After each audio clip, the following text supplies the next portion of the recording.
Yesterday, we had a function called Saraswati Puja. So in childhood, what we used to do is we used to keep the books. If everybody remembers, the textbooks were there and we used to do the puja of the textbook.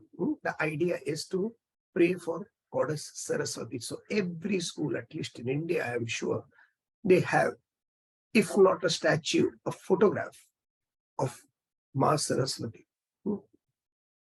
So Saraswati Ma is considered to be one of the trinities of Devis. The first trinity is Durga Mata. This we do in the Navaratri festival. The first 3 days is dedicated to Durga Mata because Durga Mata represents killing of Mahisasur. So the fact of life that I am vicious, I have certain negativities, negative qualities, it needs to be put down. It needs to be destroyed. So Durga Mata represents that quality where negatives within me is destroyed. Durga Mata. Then when they are destroyed, what remains are the emotions. Now this emotion needs to be chastened with good values. Therefore, the next 3 days in Navaratri, we pray to Goddess Lakshmi. Goddess Lakshmi is not goddess of money. The god of money is Kubera, and Kubera is represented by an Asura. So it is not money. Lakshmi means values, good values. Honesty, truthfulness, charitable disposition, ahimsa, not hurting anybody intentionally. All these are good values. So when good values are inherited in that personality, then your intellect is awakened. Then the Saraswati Puja starts, the last 3 days. Mata Saraswati has a book in one hand, in some of the photographs, if you see, book in one hand, and Veena or sitar in another. Both these qualities a human being should have. One, with that sitar, with that musical instrument, life should be like music, your creative urge to the optimum. So sitar and the Veena represents something which I do because I love to do. It is not that I have to do, but I love to do. So I'm playing, I'm having a passion towards a particular object or being or a principle for that matter, an idea. And based on that idea, good idea, I am following through. So that passion needs to be there. Now, when that passion is there, problem is sometimes the passion, when it looks at the chakachak, all the enchantments of the world, it gets dissolved, it gets diluted. So the passion what I had becomes less because of X factors, A, B, C, D, So when I say, if this was not there, if this was not there, if this was not there, I would have done this. So this, all that needs to be eradicated. I have met so many people who want to do certain things, but they're not able to do because of these factors, which are for them invariable factors. It doesn't move. For that, Saraswati Mata has a book in the hand. The book are the principles, the ideologies with which you have to live. What are the simple ideologies? Well, one of the ideologies is, whatever happens in my life, I have no control. But what to do with what happens in my life, I have complete control. This is one of the ideologies. So a person who's attuned to spiritual laws, who sees the temporariness, somehow they throw away all these obstacles that come in their path and follow with the help of knowledge, their intellect, which is represented by the book. Such a person is always happy, intellectually keen on what needs to be done, and whatever he or she needs to do, it is done with the music in the heart. I always keep on saying this, whenever you are doing any activity in the house, wherever, you should always have a song on the lips. Always that mentality of, oh, I am having fun. Because as soon as it becomes drudgery. As soon as this class, what I'm taking, becomes a drudgery that, oh my God, I have to do it, should stop it. Nothing should be forced in this world. Not by external circumstances, not by internal force. I have to do. You don't have to do anything. The world will survive without my Vedanta. It survives still and it will continue to do so. So nobody is a big personality here. So that attitude of Saraswati Mata, when you reach that state, then you are traveling on a vehicle called Hamsa. Hamsa is a bird which is swan. Okay, it's a mythological bird. Hamsa is a method, so don't go on looking for Hamsa. It's a mythological bird, and it is compared with other two birds. The first bird is Kak. Kak is crow. The first one. Crow's eating habits and living habits is very simple. It eats whatever comes before it. Good, bad, refuse, it really doesn't matter. It just dines and eats that, and that's its life. Okay, therefore, it is considered to be the cleverest bird. Why? Because it's worldly wise. A crow is worldly wise. So a lot of human beings are like that, who are completely involved in the world. They may be absolute geniuses as far as the subject of the world is concerned. They will eat anything. Eat anything doesn't mean actually physically eating anything. What it means is they take in any stimuli that gets through them. Good, bad, indifferent, there is no filter. It just goes in. Good news goes in, creates happiness. Bad news goes in, creates a mirage of delusions, trouble, and they will accept both. This is the crow kind. 70-80% of the people belong to this category. Whatever the world throws at them, they take it and they cry, why did this happen? So they are like a planet. What is the difference between Earth and the moon? Earth has an atmosphere, simple. Moon doesn't.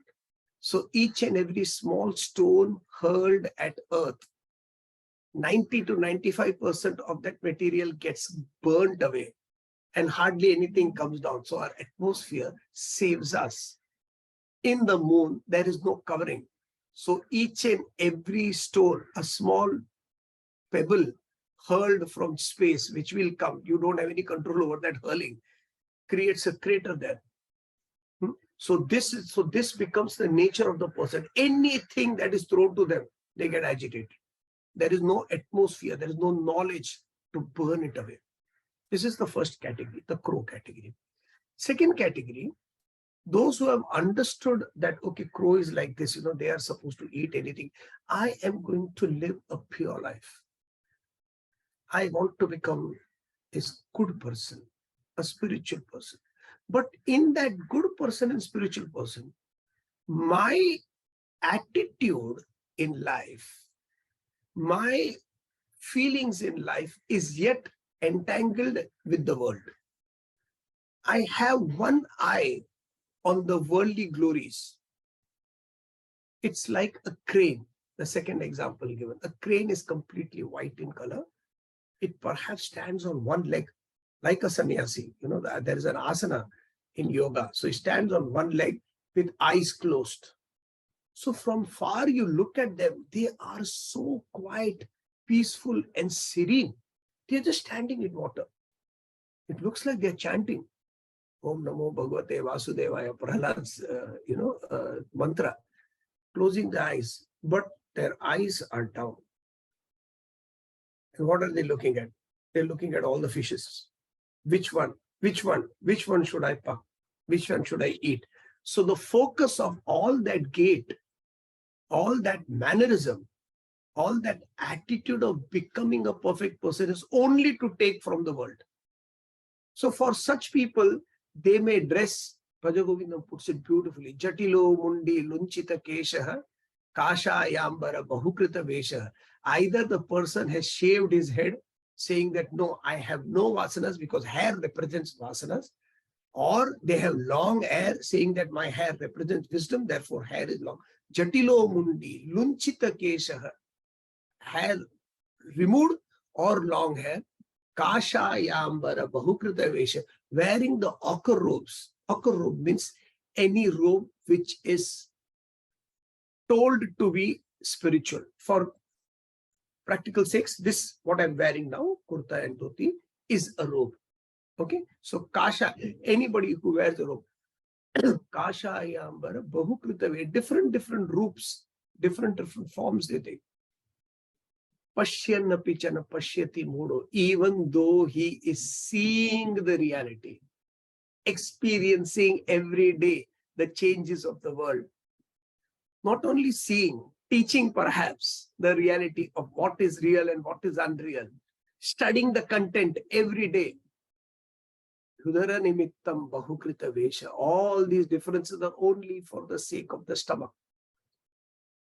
I need money for sustenance. How much more money? More, that's a wrong question, sir. We should have enough money. Enough money for what? For what? Where is the definition of who is a rich person and who is a poor person? A rich person who has everything claims the other person is rich. So who's rich and who's poor? No idea. These are all different gradations of wealth. So today I need a little bit of wealth. Now I have got money. So what do? Now I need name.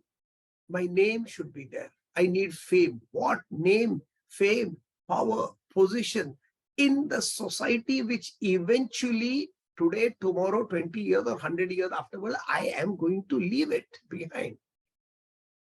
जो भी यहाँ पे रहना है वो यहीं पे रहना है. I'm not going to take anything. It's like a children building, one child builds a small hut made of sand in the beach by the side of the ocean or the river. Another boy makes a huge castle. Somebody makes 10 castles in different areas where on the beach. And when that morning wave is supposed to come, it will take the hut as well as that one small house, as well as the different castles, all in one go.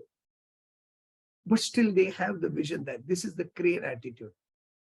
The best way to be successful is to dupe people that I am a pure person and this is my purity. I want to do this. That's the job of the crane. Ravana himself came in ochre robes, in a uniform, to kidnap Sita. So from time immemorial, the sages and saints have said, just don't go by what the person is wearing. Don't go. This is a crane attitude. But the third attitude is Hamsa. And that's beautiful because it's my mythological bird.